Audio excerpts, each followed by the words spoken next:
네, 안녕하십니까. 우리 미션 코람데오 영성치유신학연구원 정호석 목사입니다. 오늘은 그 우상숭배의 죄에 대한 회개와 치유 기도문에 대해서 설명을 드리고자 합니다. 우리 미션 코람데오 영성치유신학연구원에서는 치유와 영성을 주된 사역으로 삼고 미션 코람데오 영성치유센터에서 시행되고 있는 우상숭배의 죄에 대한 회개와 치유를 시행함에 있어서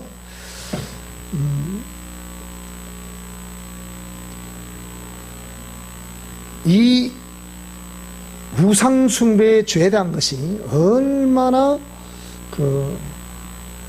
무서운 것이고, 이것이 영적 유전자를 통해서 우리도 알지 못하는 가운데 아버지의 씨와 어머니의 밭을 통해서 일반적인 유전자가 복제가 되어서 우리 자녀들의 그 유전자를 가지고 태어나게 됩니다. 그래서 일반적인 유전자는 우리 과학의 영역에서도 다 증명을 하고 있는데, 문제는 영적 유전자입니다. 그런데 성경은 분명히 시편 51편 5절 말씀을 보시게 되면 모친이 나를 죄 중에서 잉태했다 라고 말씀하신 것 같이, 인간의 조상인 아담과 하와가 하나님의 행복 동산의 환경이었던 에덴 동산에서 하나님께서 말씀하신 그 공의의 말씀을 망각하고 마귀의 미혹에 의해서 하나님의 그 말씀에는 불순종하며 마귀의 말에 미혹되어 가지고 마귀에게 종로로 타게 되는, 그 죄가 합법적으로 우리 인간의 씨와 밭에 침투하게 되는 그런 사건이 에덴 동산에서 금단의 실과인 선악과를 먹음으로 인해서 합법적인 죄가 침투가 되게 되었습니다. 그런가운데 이러한 그 죄의 유전자는 아무 제재 없고 여과장치 없이 인생이 태어나기만 하면 죄 가운데 태어나게 되고, 그렇게 태어난 인생은 누가 시키지 않아도 하나님의 공의 말씀을 순종해서 하나님을 찾기보다는 하나님 말씀에 불순종하고 하나님은 없다는 사상을 가진 채 하나님을 대적하게 되는, 신은 없다, 신은 존재하지 않는다, 무신론을 자연스럽게 주장을 하게 되는 그런 가운데 인생의 삶을 살아가게 되는데, 인생의 삶을 살아가다 보니까 많은 말할 수 없는 괴리가 있더라, 그 말입니다. 그래서 우리가 인생의 삶을 살아가노라면 우리가 살고 있는 이 지구촌 약 70억 이상 되는 이 인구 속에는 하나님이 있다는 사상과 하나님이 없다는 사상으로 나뉘어져 있습니다. 하나님이 있다는 사상을 가진 사람 가운데는 만물을 지으시고 인간을 지으신 창조주 하나님을 신으로 믿는 자들이 있고, 신을 믿긴 믿는데 우상과 그 우상 배후의 역사는, 그러니까 이방인들이 섬기는 그런 우상을 신격화해서 믿게 되는 신이 있다는 겁니다. 그래서 우리 소위 말해서 이제 귀신들이죠. 그래서 이 귀신을 믿고 그 귀신들의 가르침을 따라가는 사람들이 있습니다. 하나님을 믿지 않는다고 하는데, 신은 없다고 하는데, 신이 없다고 말하는 각계각층의 리더들이, 특히 정치가들이, 국회의원들이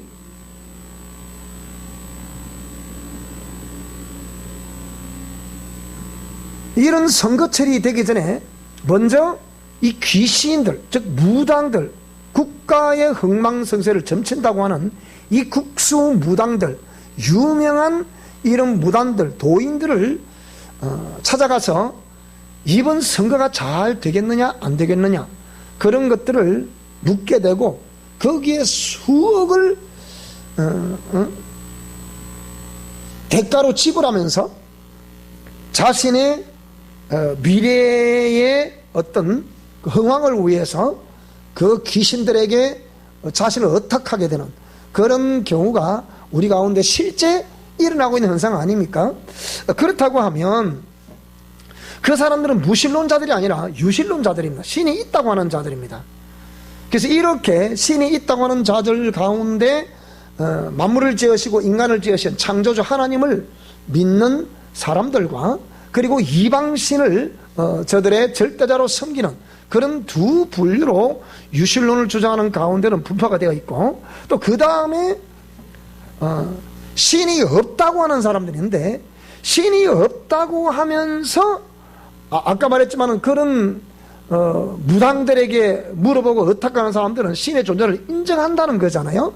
근데 신이 없다고 하는 자들이 누구냐? 그것은 정말하자면 인간 이성을, 그 과학의 영역을 믿고 이렇게 따르는 자들입니다. 그래서 인간 이성 우위를 주장하는 사람들은 인간의 이성으로 판단되지 않는 것, 과학적인 증거로 판단되지 않는 것, 이런 모든 것들은 믿을 수가 없다는 거예요. 그래서 신의 역사를 전적으로 부인하는 거예요. 인정한단 말하지만, 제가 우리 병원에 가보니까 병원은 다 그 과학적인 근거를 가지고 진료라고 그러지 않습니까? 그런데 그 사람들 중에 굉장히 크리스찬들이 많습니다. 많은데 그 크리스찬들이 한결같이 어떤 그런 영역 속에 들어가면 하나님을 까마득히 잊어버리는 거예요. 그래서 뭡니까? 과학적으로 증명되지 않는 것을 믿지 않습니다. 이렇게 말합니다. 그러면 귀신이 역사에서 그 귀신들의 나타남을 어떻게 증명하시겠습니까? 저는 계속해서 거의 매주마다 이런 사람들을 상담하게 되고 또 치유를 하게 되는데, 치유의 현장에서는 도무지 과학에서는 풀려야 풀 수 없는 그런 수수께끼와 같은 현실적인 역사들이 저의 치유사역 가운데는 매주마다 거의 일어나고 있습니다. 요 최근에 일어난 한 분의 그 간증을 한번 들어보게 되면, 70살 잡수신 분인데 상담을 왔어요. 그 상담 내용을 들어보니까 여기서 말을 한다는 거예요. 말을. 여기서 이 말을 하는 이것 때문에 잠을 못 자겠다는 거예요. 그러니까 지금까지 이거 굉장히 시달렸는데 요 최근에는 너무 심해가지고 잠을 잘 수가 없다는 거예요. 낮에는 일을 해야 되고 밤에는 잠을 자야 또 건강을 유지한 가운데 또 내일 또 일을 하고 또 모레 일을 하고 이렇게 해야 되는데, 여기서 자꾸 밤새 말을 하기 때문에 도무지 잠을 잘래야 시끄러워서 잘 수가 없다는 거예요. 그럼 그럼 여기서 무슨 말을 합니까? 라고 물어보니까 두 가지의 말을 한다는 거예요. 하나는 무리들이 막 서로 막 싸우는 얘기를 자꾸 여기서 한다는 거예요. 싸우는 얘기를. 두 번째는 음담패설을 그렇게 많이 한다는 거예요. 입에 담기도 부끄러운 그런 음란한 얘기를 자꾸 여기서 한다는 거예요. 그러니까 막 도저히 시끄러워서 잠을 못 자기 때문에 이 어찌하면 좋겠나 해서 왔다는 거예요. 그래서 이렇게 기도를 한번 딱 받고 나니까 이게 사라져버린 거예요. 사람이니까 신기하네. 이게 지금 요 최근에 이제 교회를 한 번, 두 번 이렇게 오시고 있습니다. 그래서 우리 영성치유 회개의 기도문, 또 다른 말로 해보면 영적 유전자,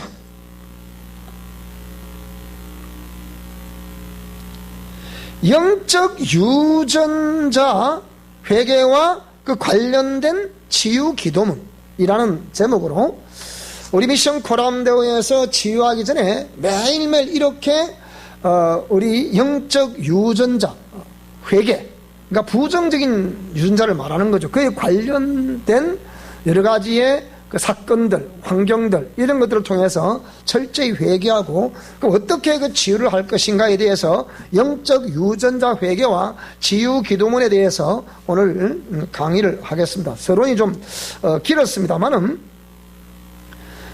이렇게 영적 유전자에 대한 회개와 치유 기도문은 어떻게 전체적으로 편성이 되어 있냐면, 첫째는 우상숭배의 회개 기도와 보혈 사역의 중요성에 대해서 기록을 하고 있고요. 두 번째는 영적 무장 기도와 보혈 무장 기도의 중요성에 대해서 기록을 하고 있습니다.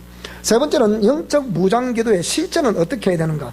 네 번째는 보혈 무장 기도의 실제는 또 어떻게 해야 되는가. 다섯 번째, 나라와 민족과 조상들과 본인과 자녀들의 그 범죄한 죄에 대해서 회개 기도를 어떻게 해야 될 것인가. 그리고 가문의 영적 유전자의 부정적인 영향력 제거와 치유를 위한 기도는 어떻게 해야 될 것인가. 그리고 전인격 영역의 치유 선포 기도는 어떻게 해야 하며, 그 부정적인 영들을 추방하는 기도는 어떻게 해야 될 것인가. 그리고 옛사람 자아, 옛습관 교정을 위한 명령 기도는 어떻게 해야 하며, 전인격의 축복의 선포는 어떻게 해야 될 것인가. 그리고 매일매일 우리는 어떤 선포 기도를 해야 될 것인가에 대해서 우리 1번에서는 그렇게 설명을 하고 있고요. 2번에서는 우리 미션 코라함도 영성 실천 원리를 위한 선포 기도문이 실려져 있습니다. 미션 코라함도 영성 실천 원리를 위한 선포 기도가 있고요. 그 다음 미션 코라함도 영성 치유 보혈 사역의 원리를, 우리가 일반 보통 내적 치유센터라는 곳에서는 이렇게 이런 프로그램이 없습니다. 그리고 나름 어떤 영적 세계를 좀 안다고 하는 곳에서도 나름대로 우리 보혈 사역을 한다고 하는데, 이게 그러니까 이단 시비랑 이런 것 때문에 이게 두려워서 이걸 못합니다. 그 다음에 이 미션 코라함되고 영성치유 신앙연구원에서 가르치고 있는 호흡 기도는 어떻게 해야 될 것인가.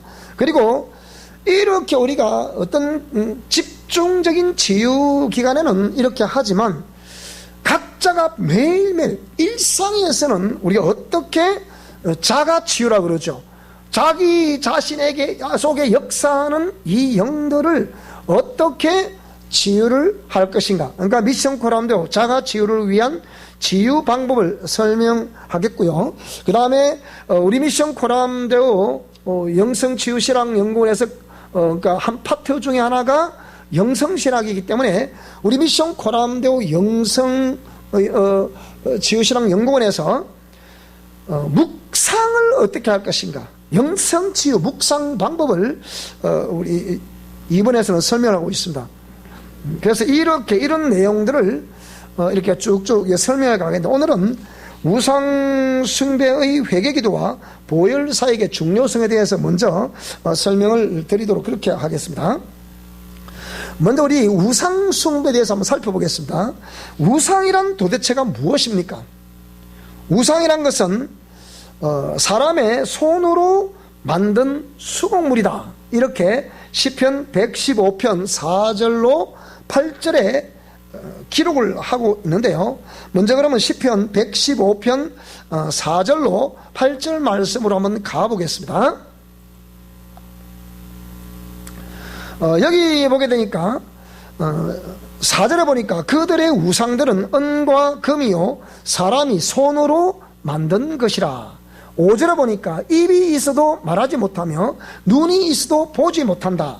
6절에 보니까 귀가 있어도 듣지 못하며 코가 있어도 냄새를 맡지 못하며, 7절에는 손이 있어도 만지지 못하며 발이 있어도 걷지 못하며 목구멍이 있어도 작은 소리조차 내지 못하느니라.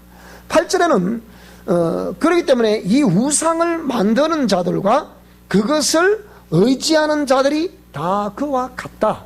근데 우상을 만드는 사람을 왜 우상을 만듭니까?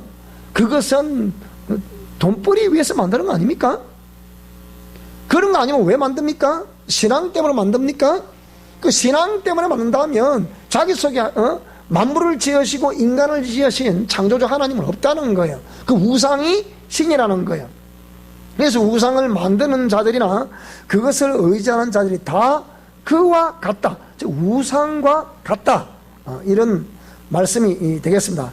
그 다음에 고린도전서 10장 20절에는 또 다른 내용을 말씀하고 있는데요. 이것은 그러면 우리가 저도 어릴 때 조상들에게 제사를 지내게 되는 그 제례 행위를 해왔는데요.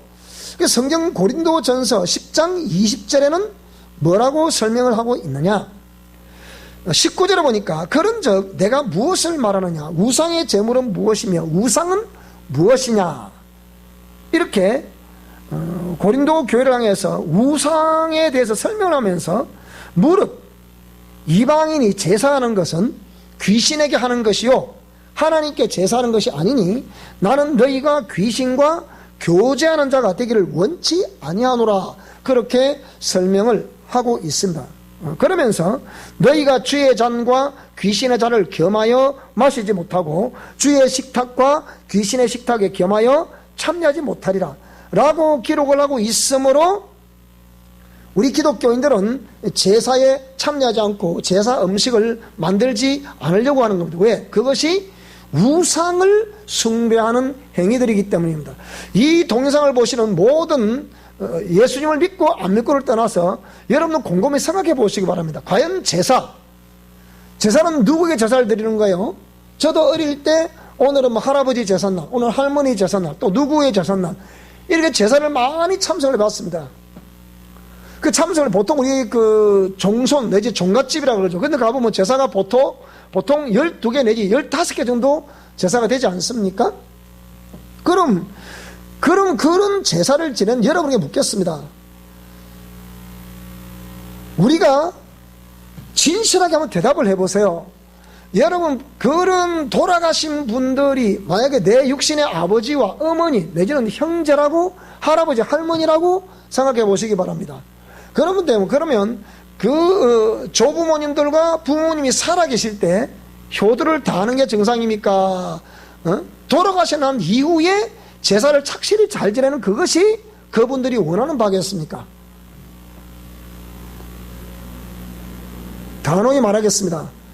그렇게 제사를 지극정성으로 지내는 분들 중에 살아생전에 부모에게 효도하는 사람이 거의 없다는 겁니다. 거진 대부분 그 아버지나 어머니에게 대적을 하고 무시를 하고 어찌하면 저들에게서 내려오고 있는 그 유산 거기에 눈이 가서 어떻게 하면 유산을 상속으로 물려받을까 거기만 초미의 관심사가 있지 정말 부모님을 자녀로서 공경하는 그런 공경이 없다는 거예요. 실제 있습니까? 이 동영상을 보고 계신 우리 모든 그리스도인들에게 묻겠습니다. 여러분 정말 부모님이 살아계실 때 효도를 하고 계십니까? 진심으로 효도를 하고 계십니까? 그리고 형제들이 살아있을 때 정말 형제들과 우애하십니까? 제가 우리 어머니 아버지는 다 돌아가셨기 때문에 저희 어머니 아버지는 아버지가 저희 가문의 부정적인 영적 유전자 가운데 이 암의 유전자가 있어요. 그래서 아버지는 임파선 암으로 돌아가셨는데 그 임파선 암의 모체는 위암이었습니다. 그래서 위암이 전이가 돼서 임파선 암이 되고 최종적으로는 임파선 암으로 해서 아버지 혹이 이렇게 나셔가지고 진주 경상대학 병원에서 수술을 하셨는데 수술하기 전에 의사가 사인을 하라 그러더라고요. 왜 사인을 하냐 하니까 이 사인을 하게 되면 이렇게 그 수술을 하게 되면 말씀을 성대를 거느릴 수가 있기 때문에 말씀을 못 하실 수가 있다는 거예요. 대체 그렇지만 어찌해야 되겠습니까? 뭐 수술을 해야 되잖아요. 그래서 수술을 했더니 결국은 아버지는 말씀도 못 하시고 그렇게 돌아가셨습니다. 근데 이제 아버지가 병원에 그렇게 해서 입원해 계셔서 소리를 듣고서 그때는 전 대구에 목회를 하고 있을 때인데요.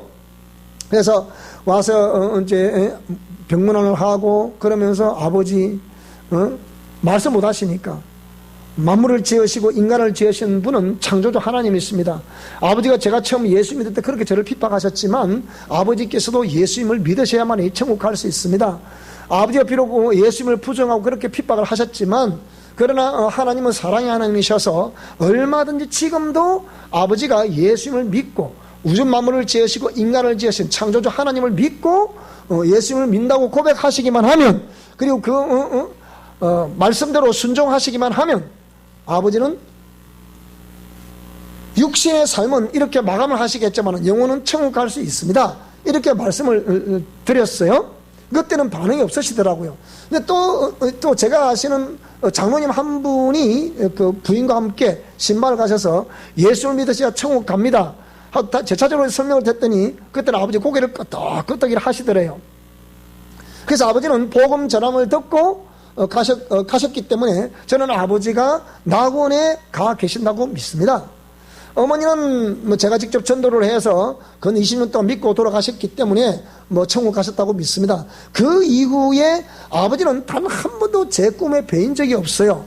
근데 어머니는 한두 번 나타났는데 그때는 제가 볼 때는 그 어머니는 어머니가 아니었고 그거는 귀신이었다는 걸 제가 알기 때문에 강력하게 축사를 했죠. 자, 그래서 그 이후에는 한 번도 제 꿈에는 어머니와 아버지가 나타난 적이 없습니다. 그것은 우리가 여러분이 기억하셔야 될 것은 특히 이 동영상을 보고 계시는 예수님을 믿지 않는 분들, 또 기독교에 관심은 있는데 이 제사라는 문제 때문에 교회를 못 나오시는 분들은 이 말씀을 꼭 기억하셔야 됩니다. 뭘 기억하셔야 되겠습니까? 꿈속에 돌아가신 분이 나타나면 그것은 귀신이지 살아생전에 혈연관계였던 부모님이 아니라는 겁니다. 여기서 다 속는 거예요. 그래서 오늘 고린도전서 10장 20절에도 뭐라 그랬습니까? 무릇 이방인이 제사하는 것은 귀신에게 하는 것이요 하나님께 제사하는 것이 아니다, 이렇게 말씀합니다. 그래서 우리가 성경을 보니까 예수님 믿지 않고 돌아가시는 분들은 음부로 들어간다, 그렇게 말씀하고 있어요. 그래서 음부로 들어가는데 그 음부로 들어가면 그 귀신이 올 수가 없다는 거예요. 내가 너에게 갈 수고 너에게 올 수가 없다는 거예요. 그래서 그건 안 된다는 거죠. 그래서 정통신학에서는 그럼 이 귀신이 누구냐라고 말했을 때 천사가 하나님이 최초로 지으신 인격을 가진 피조물 가운데 천사 중에 하나가 나도 하나님처럼 성경을 받는 자가 되고 싶다. 그게 바로 사단이에요. 그래서 이 사단이 됐을 때 자기 위하에 있는 수하에 있는 졸개들을 데리고 이렇게 하나님이 그 졸개들과 함께 이 사단을 축출을 해버린 하나님의 하늘나라에서 축출을 해버린 거예요. 그래서 그때 사단이 쫓겨날 때 그의 수하에 있는 존재들 그들을 성경은 귀신이라고 말하고 있는 겁니다. 그래서 귀신이 구약 성경에 보면 인간의 모습으로 현현해서 나타나는 것을 볼 수가 있습니다. 창세기 18장 19장에 소돔과 고모라를 심판했던 그 존재는 누구냐? 보통 우리가 하나님께서 소돔과 고모라를 심판하셨다라고 말씀하시지만 창세기 18장을 자세히 상고해 보게 되면 바로 하나님이 보내신 심판의 천사였다는 것을 우리가 알 수가 있습니다. 그래서 우상이란 사람이 자기 손으로 만들었습니다. 어떻게? 사람의 형상을 만들거나 아니면 각종 짐승의 형상을 만들어 놓고서 거기다가 절을 하는 겁니다. 그것이 우상이라는 거예요. 그러니까 기독교의 모든 종교는 전부 우상 숭배를 하고 있다고 보면 됩니다. 그래서 기독교를 참 진리라고 말하는 거예요. 그래서 예수님 믿는 것 외에는 절대 구원이 없다고 사도행전 4장 12절에 말씀하고 있습니다. 예수님에는 구원이 없습니다. 그래서 이 동영상을 보고 계시는 모든 믿지 않은 분들은 또 이 음성을 듣거나 하시는 분들은 전부 예수님을 영접해서 하나님의 자녀가 되는 권세가 있기를 바랍니다. 영접하는 자, 곧 그 이름을 믿는 자들에게는 하나님의 자녀가 되는 권세를 주신다 그랬잖아요. 그래서 우리가 우상 숭배에서 돌아왔다는 것은 첫째, 우리 마음이 돌아와야 됩니다. 두 번째, 여러분의 몸이 교회로 오셔야 됩니다. 세 번째는 재물이 하나님께로 돌아와야 됩니다. 그렇지 않으면 그 모든 마음과 몸과 재물을 어디다가 지금 바치고 있다는 겁니까? 우상에게 바치고 있다는 거예요.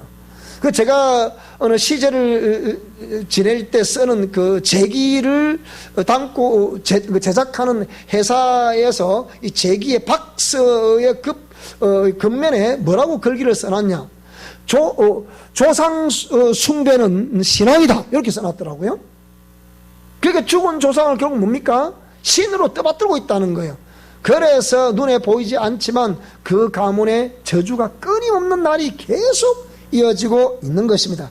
그럼에도 불구하고 감히 내가 내 아버지를 그렇게 할 수 있나, 어머니를 그렇게 할 수 있나, 할아버지 할머니를 그렇게 할 수 있나, 내 오빠를 그렇게 할 수 없다, 뭐 내 형님을 그렇게 할 수 없다, 나의 누나를 그렇게 할 수 없다, 뭐 나의 여동생을 그렇게 할 수 없다, 뭐 이런 식으로 죽은 그 혼령을 그냥 안타까워하는 마음으로 마음에서 그러니까 이렇게 보내지를 못하고 있는 거예요.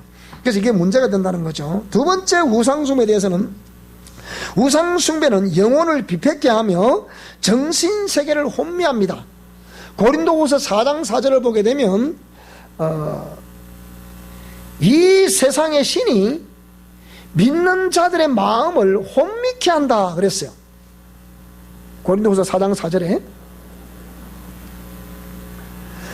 이 세상 신이 믿지 아니하는 자들의 마음을 혼미케 하여 그리스도의 영광의 복음의 광채가 비치지 못하게 한다 그랬습니다. 이 세상 신이 누굽니까? 세상 사람들이 믿고 따르는 우상 말이죠.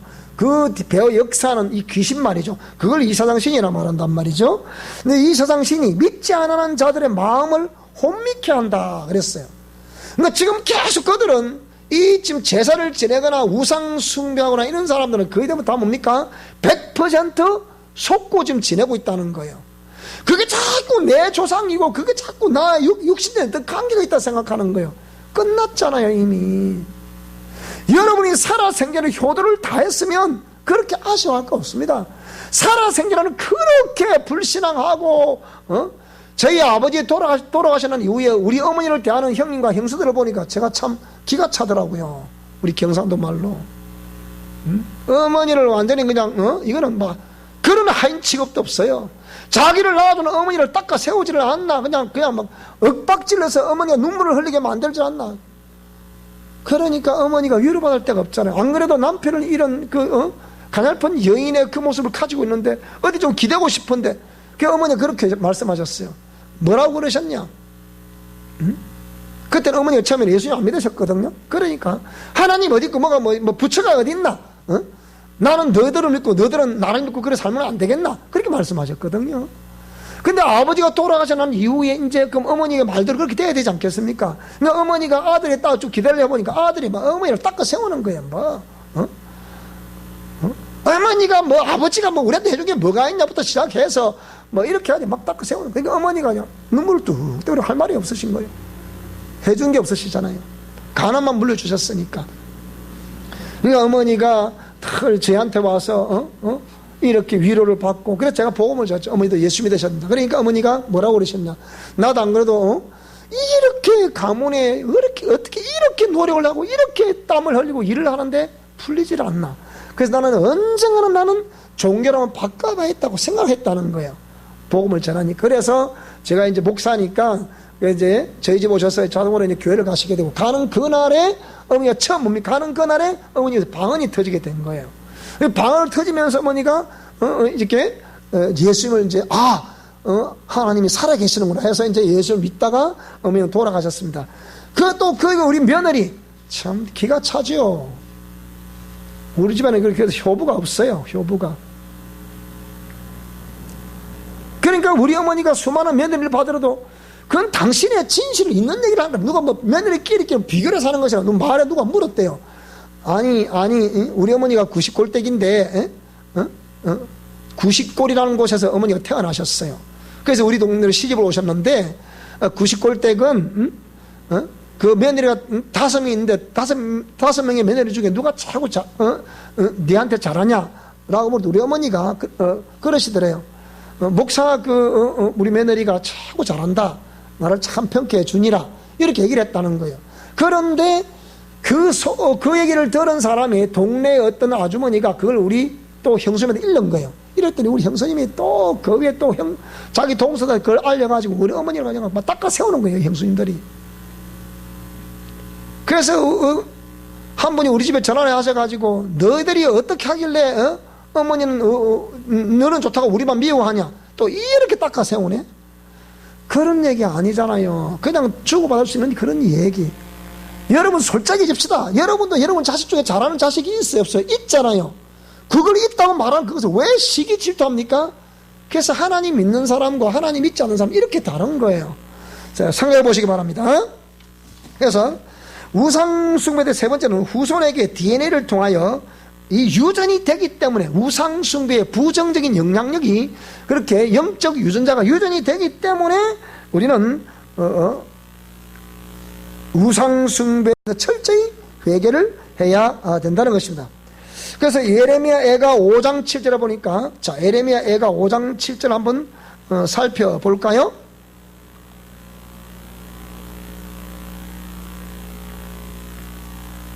예레미야 애가 5장 7절의 말씀 보니까 우리의 조상들은 범죄하고 없어졌으며 우리는 그들의 죄악을 담당하고 있다, 이렇게 말씀을 기록하고 있는데요, 조상들이 다 하나님을 불신하고 하나님을 대적하는 삶을 살다가 돌아가셨다는, 없어졌다는 겁니다.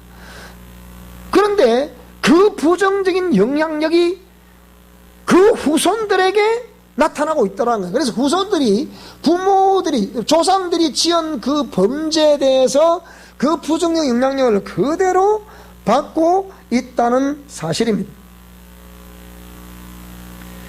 예레미야 14장 20절 말씀을 보면요, 예레미야 14장 20절 말씀을 보게 되면 여기는 또 뭐라고 말하고 있느니, 여호와여 우리의 악과 우리 조상의 죄악을 인정하나이다. 우리가 주께 범죄하였나이다. 즉 말하자면 우리와 우리 조상의 죄악을 인정한다고 후손들이 그 고백을 하고 있는 것입니다. 그 다음에 다니엘서 9장 16절을 한번 볼까요? 다니엘서 9장 16절 말씀을 한번 보겠습니다. 자, 여기서는 뭐라고 말을 하고 있는 거니? 주여 구하옵나니 주는 주의 공의를 따라 주의 분노를 주의 성 예루살렘 주의 거룩한 산에서 떠나게 하옵소서. 이는 우리의 죄와 우리 조상들의 죄악으로 말미암아 예루살렘과 주의 백성이 사면에 있는 자들에게 수치를 당한다. 여러분, 국가적인 재앙을 닥치게 됐을 때, 국가적인 재앙을 만나게 되면 이것이 왜 오는가? 지금 대한민국이 보통 지금 고통을 당하고 있는 게 아니에요. 미국으로부터 우리가 패스를 당하고 있죠. 일본으로부터 정면으로 이 무역에 대해서 일본이 뭡니까? 제재 조치를 취해가지고 지금 우리 3일 초반에 놓여 있습니다. 그러면서 이 나라의 대통령 이하 모든 국무위원들은 지금 중국과 북한 공산주의를 주창하고 있는, 사회주의를 주창하고 있는 이 나라들과 그렇게 이 나라들 아무 소리도 하지 못하면서, 그런데 정작 우리의 혈맹인 미국에 대해서 나를 세우고 있는 거예요. 미제는 물러가라는 거예요. 미군 철수하라는 거예요. 사드 철수하라는 거예요. 6.25 전쟁 때 우리나라를 지켜주었던 수만 명의 젊은이들을 희생시키면서 혈맹이라 해서 이 자유 대한민국을 지켜주었던 그 미국을, 이 주체 사상을 주체하는 자들은 뭐라고 그래요? 지금 당신 나라로 가라는 거예요. 보통 문제가 아닙니다. 6.25 전쟁이 일어날 때 대한민국 세계 제2의 거지의 나라였잖아요. 자유 대한민국이 이 이렇게 건국이 되고 난 이후에 하나님께 첫 재헌국회 때 기도로 시작했던 우리 대한민국 아닙니까? 그러면 하나님이 우리 대한민국을 지켜주셨다고, 하나님이 대한민국을 세워주셨다고, 이걸 알아야 되는 겁니다. 근데 사람들이 그걸 모르는 거예요. 그러면서 마치 우리가 우리 민족끼리 하나가 돼야 된다는 거예요. 하나는 돼야 돼. 통일돼야 됩니다. 통일을 되긴 되는데 무슨 체제로? 고래 연방제 아닙니다. 자유민주 체제로 통일되는 것은 100번 환영합니다. 근데 이 한나라 두 체제, 하나는 공산주의, 하나는 민주주의, 그렇게 때가 흘러가 보세요. 우리 대한민국 이 썩은 정신을 가지고 북한을 이길 수 있겠습니까? 제가 볼 때는 못 이깁니다. 북한은 저 젊은 친구 3대를 세습하는 왕국이 있습니까? 현대 없습니다. 그러면서 뭡니까? 마음대로 속 틀리면 공산주의 원리에서 목을 쳐버리는 거예요. 우리 교회사에 보면 북한의 김일성과 함께 부흥회를 다녔던 우리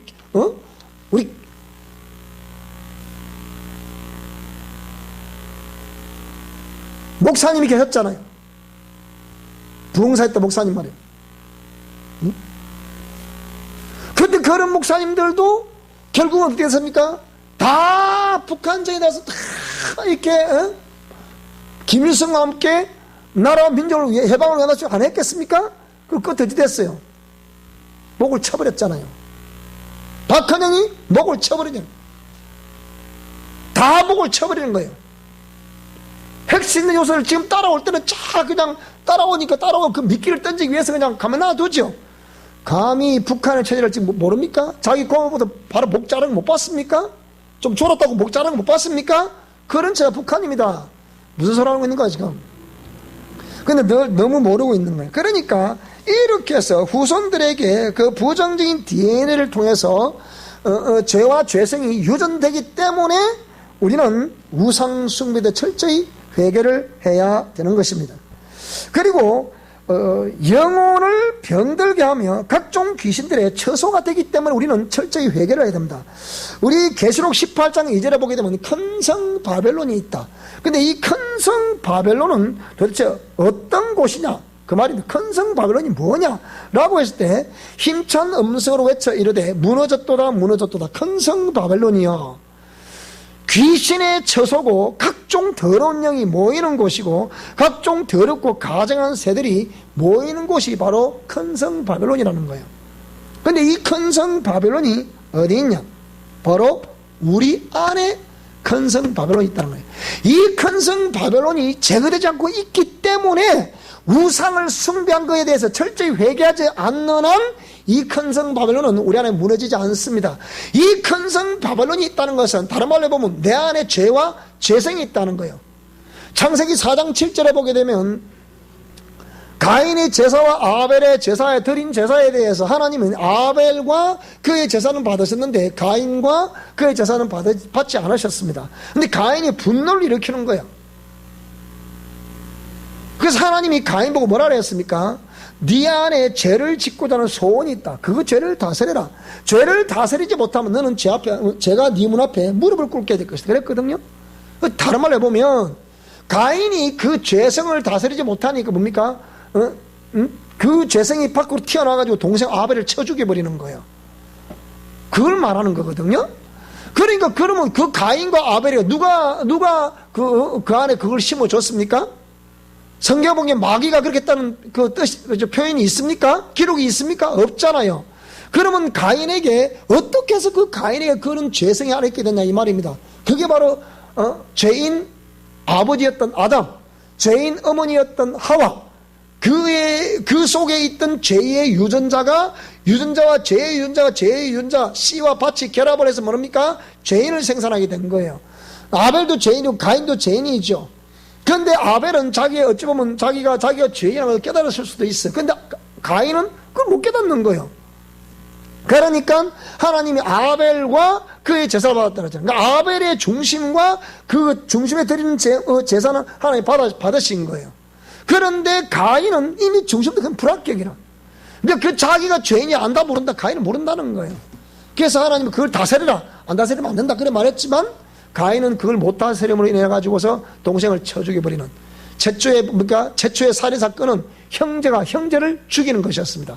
가정 안에서 그런 비극이 일어나게 된 것입니다. 그러니까 이렇게 각종 귀신들의 처소가 되기 때문에 우리는 우상 숭배에 했던 것에 대해 철저히 회개를 해야 됩니다. 그래서 이렇게 죄와 죄성이 우리 안에 있고 큰 성 바벨론이 있으면 죄와 죄성이 있고 또 그 죄와 죄성이 종로로 타게 되는 옛사람. 원래 옛사람은 내 영혼인데 영혼인데 이 영혼이 죄에 눌려가지고 하나님과의 교리를 할 수 없는 거예요. 교리라고 오히려 마귀에게 종로로 할 수밖에 없는 그 불쌍한 내 영혼이 옛사람입니다. 그래서 그 죄와 죄성에 의해서 우리가 옛사람과 옛사람에 나타나고 있는 이 옛사람과 자아가 펄펄펄 살아있는 거예요. 교회를 다녀도 지금 펄펄펄 살아있는 거예요. 목사가 되어도 펄펄 살아있는 거예요. 장로가 되어도 펄펄 살아있는 거예요. 그러니까 나의 옛사람은 그리스도에게 십자가에 못 박혔다. 그렇게 정말 여러분이 믿습니까? 그렇게 못 받겠다면 그러면 정말 여러분 옛사람과 자아가 여러분 속에서 나타나고 있지 않습니까? 아니면 나타납니까? 평소에 여러분 그 옛사람과 자아라는 것이 개념이 우리 속에 나타납니까? 안 나타납니까? 진실하게 고백하셔야 됩니다. 그것이 한 번, 두 번, 세 번, 네 번 자꾸 하다 보니까 과학의 영역에서 세포는 기억하고 있는데요. 우리가 세포가 그 범죄를 하는데, 죄의 종로로 타는데 습관화되어 있고, 그 습관이 자꾸 한 번 더해지니까 체질화가 되는 거예요. 그 교회를 나오나, 교회를 안 나오나 행동은 똑같은 거예요. 그러니까. 마음 씀씀이도 갖고 행동 똑같은 거야. 그 한 번, 두 번 범죄를 해봐도 하나님이 벌을 안 내리시거든? 오래 참으신 것도 모르고. 그러니까 자꾸 그 행위를 하게 되고, 그게 또 역시 체질화되고 습관화되어 버리니까, 이게 우리가 신앙생활을 하지만 괴리가 보통이 아니거든요. 그래서 우리는 우상숭배에 철저히 회개해야 됩니다. 그 다음, 가문의 가풍과 습관을 통하여 자녀들에게 부정적인 영향력을 끼치기 때문입니다. 자, 에베소서 4장 22절을 한번 보시겠습니다. 4장 20절 보게 되니까, 너희는 유혹의 욕심을 따라 썩어져가는 구습을 따르는 옛사람을 벗어버리라 그랬어요. 썩어져가는 유혹의 욕심을 따라 썩어져가는 구습을 따르는 옛사람을 벗어버리라, 그렇게 말씀을 하고 있습니다. 그러니까 그 가문의 가풍, 또 그런 습관, 이런 것들을 통해서 뭡니까? 자녀들에게 그 부정적 영향을 그대로 끼치는 거예요. 자녀들은 그걸 보고 배운다. 교육의 가장 효과는 뭡니까? 보고 학습하는 거예요. 그러니까 가문에서 매일 자라면 뭐 받겠습니까?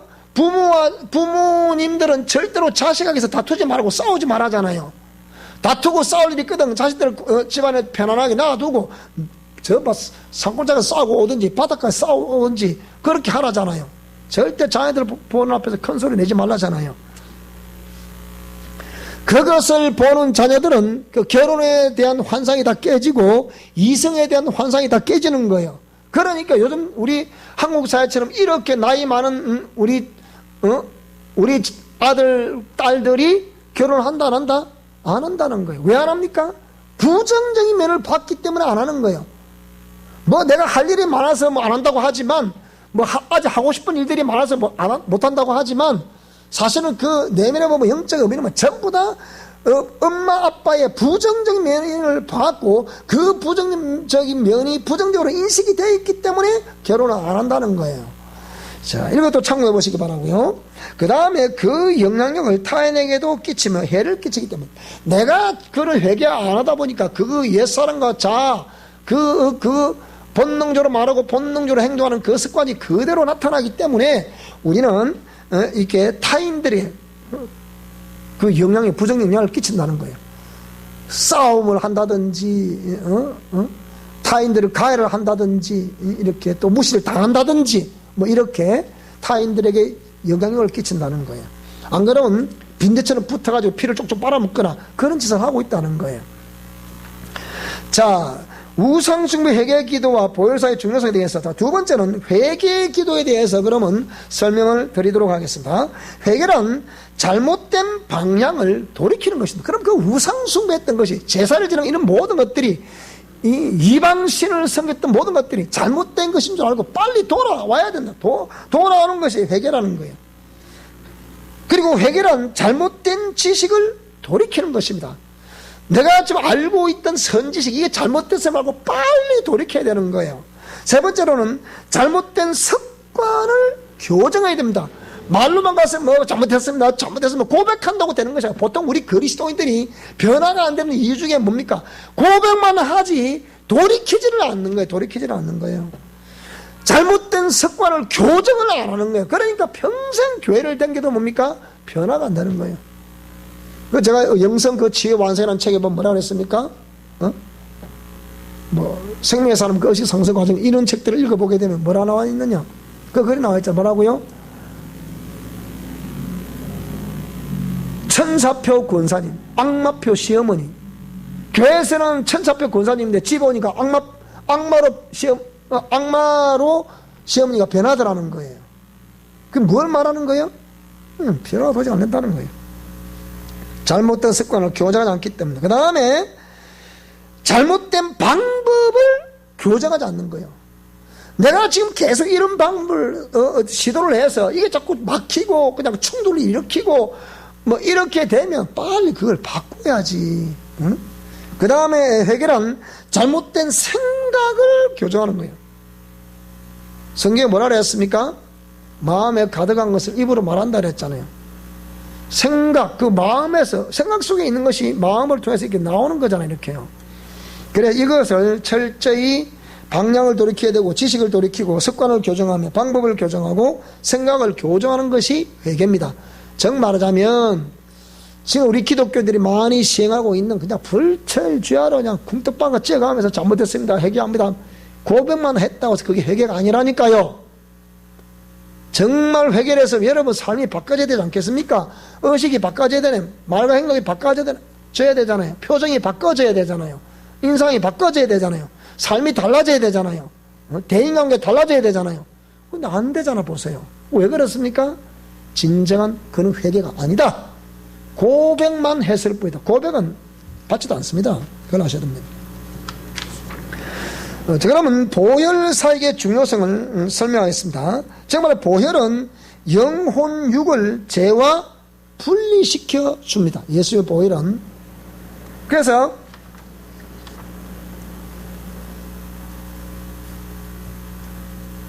이사야 선지자는 뭐라 그랬습니까?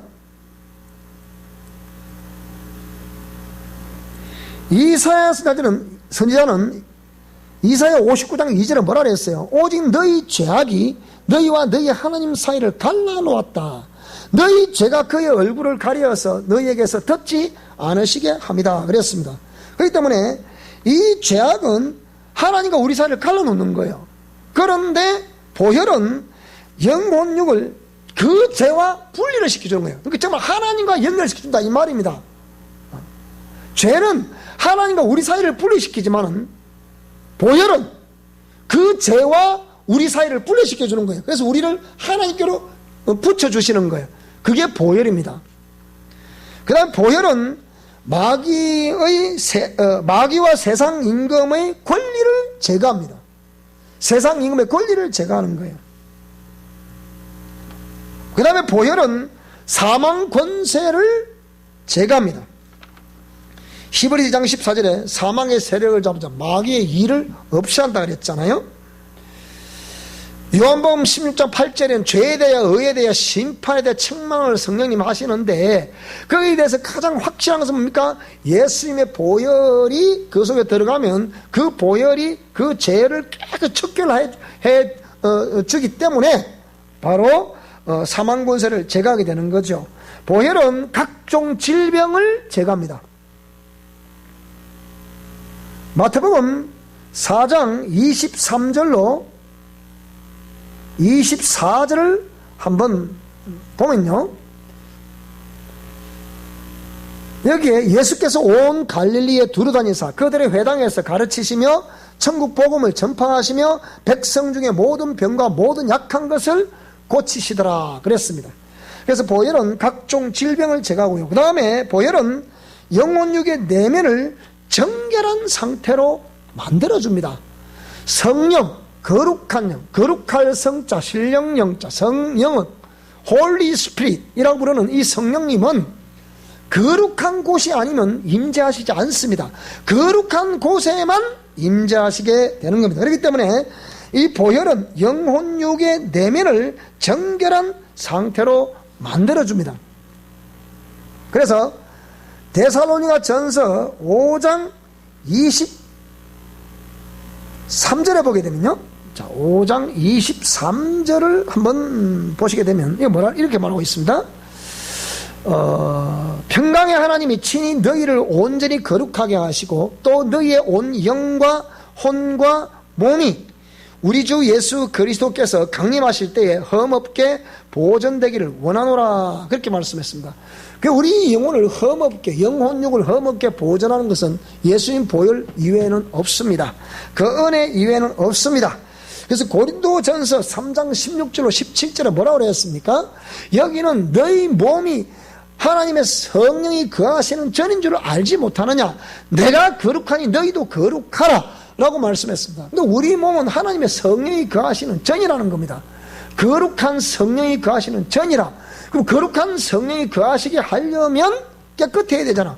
깨끗하게 할 수 있는 것은 죄와 죄성, 옛사람과 자아, 큰성, 바벨론 다 제거해야 되잖아요. 그럼 예수님 보혈 외에 방법이 있습니까? 없습니다. 그래서 내가 거룩하니 너희도 거룩하라 라고 레위기 11장에 보면 그렇게 말씀하고 있죠. 그 다음 보혈 사역의 중요성은 사악한 세력들의 외부 공격으로부터 보호를 해줍니다. 시편 40편 11절 말씀을 한번 읽어보겠습니다. 40편 11절 말씀이 되겠습니다. 여기 보니까 여호와여 주의 긍휼을 내게서 거두지 마시고 주의 인자와 진리로 나를 항상 보호하소서라고 기도를 올리고 있고요. 자, 시편 19편 또 9절을 한번 보게 되면 19편 9절 말씀을 보게 되면요.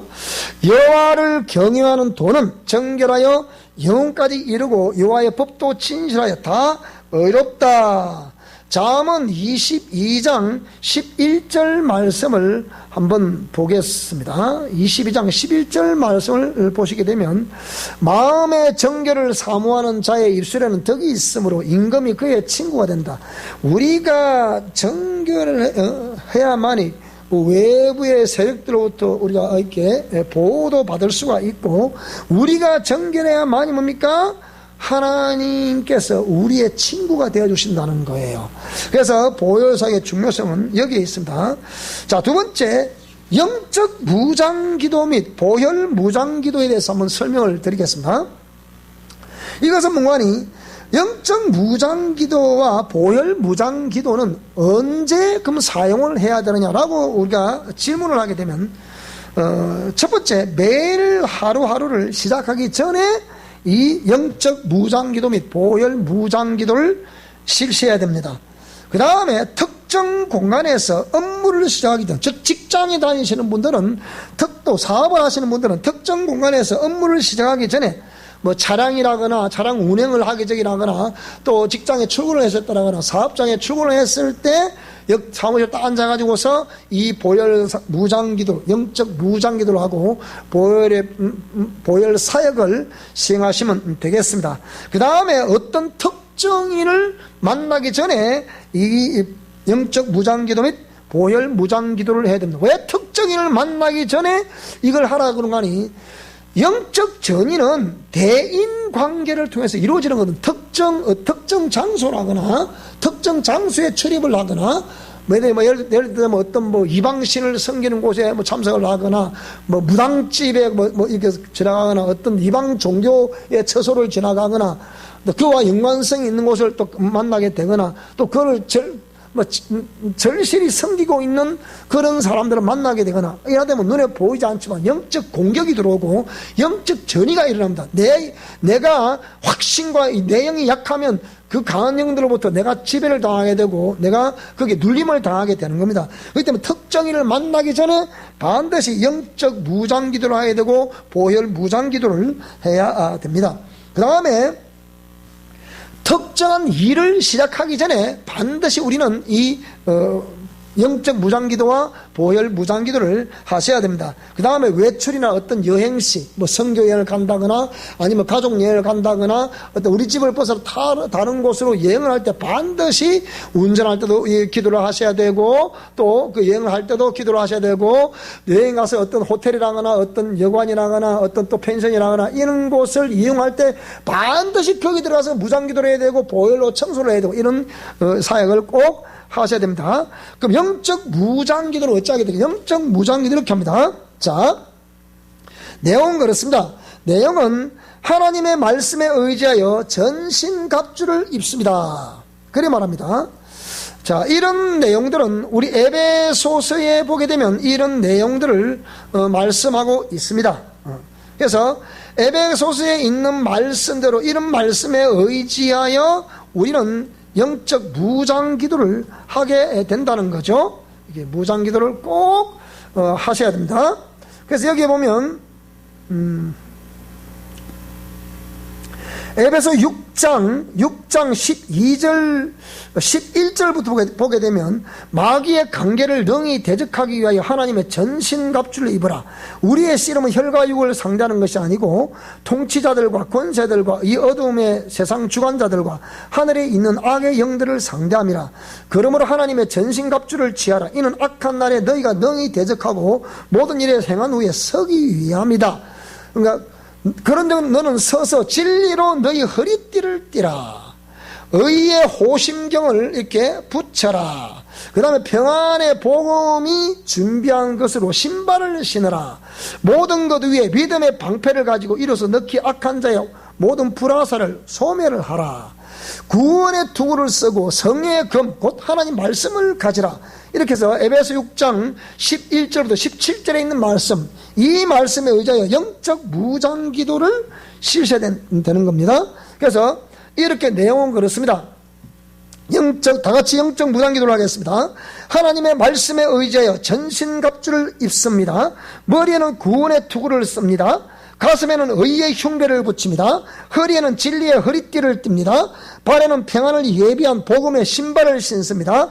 왼손에는 믿음의 방패를 잡습니다. 오른손에는 성령의 검 곧 하나님의 말씀을 붙잡습니다. 예수님의 이름으로 나는 완전히 무장을 했습니다. 이렇게 꼭 고백을 할 수 있기 바라고 이 말씀을 그대로 무장기도를 하시면 되겠습니다. 다시 한번 무장기도 하겠습니다. 하나님의 말씀에 의지하여 전신갑주를 입습니다. 머리에는 구원의 투구를 씁니다. 가슴에는 의의 흉배를 붙입니다. 허리에는 진리의 허리띠를 띱니다. 발에는 평안을 예비한 복음의 신발을 신습니다. 왼손에는 믿음의 방패를 잡습니다. 오른손에는 성령의 검 곧 하나님의 말씀을 붙잡습니다. 예수님의 이름으로 나는 완전히 무장했습니다. 이렇게 영적 무장기도를 하시면 되겠고요.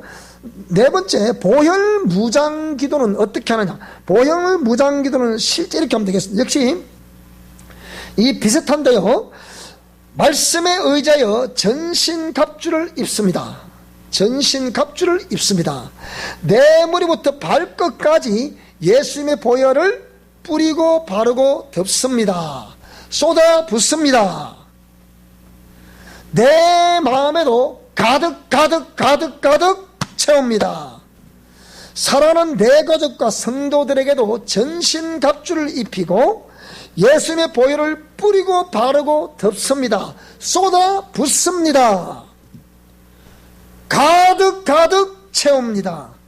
우리가 거하는 공간과 농토와 사업장에도 예수님의 보혈을 뿌리고 바르고 덮으며 쏟아 붓습니다. 가득 채웁니다. 우리의 농토에 가득 채웁니다. 우리의 작물에 가득 채웁니다. 우리의 사무실 공간에 예수의 보혈로 가득 채웁니다. 우리의 사업장에 예수의 보혈로 가득 쏟아 부어버립니다. 이렇게 기도를 하시면 되겠습니다.